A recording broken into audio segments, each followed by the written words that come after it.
भारत में अंधविश्वास और तंत्र मंत्र के नाम पर कई मासूम लोग ठगे जाते हैं। खास करके जो गरीब वर्ग के लोग होते हैं वो ठगे जाते हैं। ये क्या होता है कि अपनी समस्या और परेशानी लेकर इन ढोंगी बाबाओं के पास पहुंचते हैं और फिर वो ठगे जाते हैं। ऐसे ही एक दिल दहला देने वाली मामला मध्य प्रदेश के रीवा से सामने आया है, जहाँ पे एक तांत्रिक ने अपने झांसे में और अपनी काली करतूत से आपको अंजाम दिया है।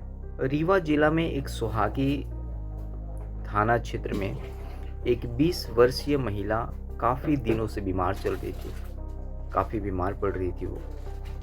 और उसके परिवार वाले जो तंत्र मंत्र पे विश्वास रखते थे वो उसको एक तांत्रिक के पास लेके गए। अमरेंद्र नामक उस तांत्रिक ने दावा किया कि इस युवती पर भूत प्रेत का साया है और इसे दूर भगाने के लिए, इसे हटाने के लिए उन्हें अनुष्ठान करना पड़ेगा, कुछ पूजा पाठ करना पड़ेगा। परिवार को उस तांत्रिक पे पूरा भरोसा हो गया। वो उसके चुंगल में, वो उसके जाल में फंस गए पूरी तरह से। और फिर वह तांत्रिक अनुष्ठान करने के बहाने उनके घर पहुंचा, जो पीड़िता है उसके घर पहुंचा। और वहां पहुंचने के बाद उसने डर का ऐसा माहौल बनाया कि डर से कोई कुछ नहीं कह पा रहा था, सारे लोग शांत थे। घर पहुंचते सबसे पहले उस तांत्रिक ने क्या किया कि एक गोला बनाया चारों तरफ से, और उस गोले के मतलब साइड साइड में क्या किया, उसने दिए रख दिए, चारों तरफ से दिए रख दिए, मतलब उसके चारों तरफ जलते हुए दिए उसमें उस गोले के चारों तरफ रख दिया। उसके बाद उसने जितने भी घर वाले थे सबको बोला कि उस गोले के अंदर बैठ जाओ, और सबको धमकी दी कि जब तक वो नहीं बोलेगा कोई भी उस गोले से बाहर नहीं आएगा। यानी कि सबको उस गोले के अंदर बैठने के लिए बोल दिया, सख्त मना कर दिया कि जब तक मेरी इजाज़त ना हो इस गोले से किसी को बाहर नहीं निकलना है, क्योंकि भूत प्रेत नहीं तो क्या होगा कि उनको पकड़ लेंगे, या भूत प्रेत सबको पकड़ सकता है क्योंकि भूत प्रेत का मामला है।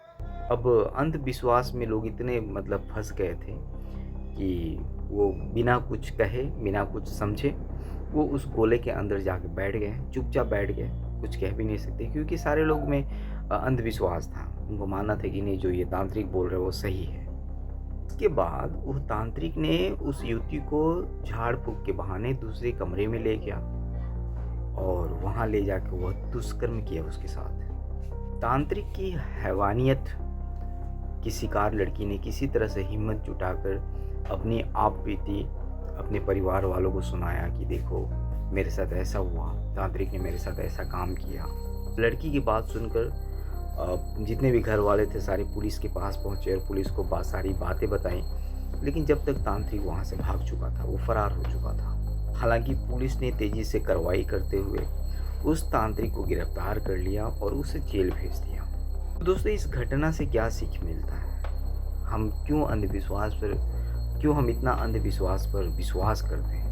सबसे पहले अंधविश्वास से बचें, क्योंकि अंधविश्वास में अगर आप फंस जाते हैं, क्योंकि अंधविश्वास में फंसने वाले काफ़ी ज़्यादा लोग हैं, काफ़ी मात्रा में लोग हैं जो आपको पाए जाएंगे। सो ऐसे लोगों से आप सावधान रहें। अगर कोई आपको समस्या है, वैज्ञानिक समाधान खोजें। अगर आप डॉक्टर या मनोचिकित्सक से अपना इलाज करवाएं, उनके पास जाएं, उन्हें दिखाएं, बल्कि इन ढोंगी बाबा के पास जाएं।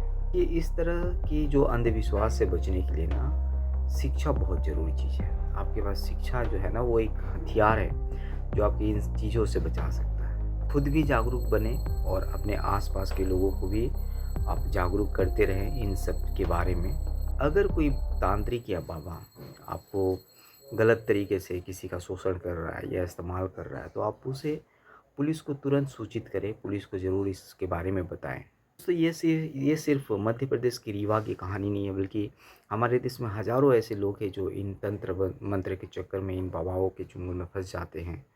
यही वक्त है कि हम अंधविश्वास को ख़त्म करें और विज्ञान व तर्क की रोशनी में आगे बढ़ें। कि दोस्तों, डर वही दिखता है जहाँ पे अंधेरा होता है। अगर हमारे पास नॉलेज नहीं है तो हमारे पास डर है, यानी कि हमारे अंदर उजाला नहीं है तो हमारे अंदर डर है। और शिक्षा ही एकमात्र ऐसा हथियार है जो इस अंधकार को मिटा सकता है। आप इस वीडियो के ज़रिए लोगों को जागरूक कर सकते हैं, लोगों को बता सकते हैं, ताकि कोई और मासूम इस तरह के ढोंगी बाबाओं के शिकार में ना फंसे, इनके चुंगल में ना फंसे। तो वीडियो अगर पसंद आया तो वीडियो को लाइक कर दें, और अगर चैनल पर पहली बार आए तो चैनल को सब्सक्राइब कर दें, और ताकि आपको इस तरीके से जागरूकता वीडियो समय पर मिलता रहे। धन्यवाद।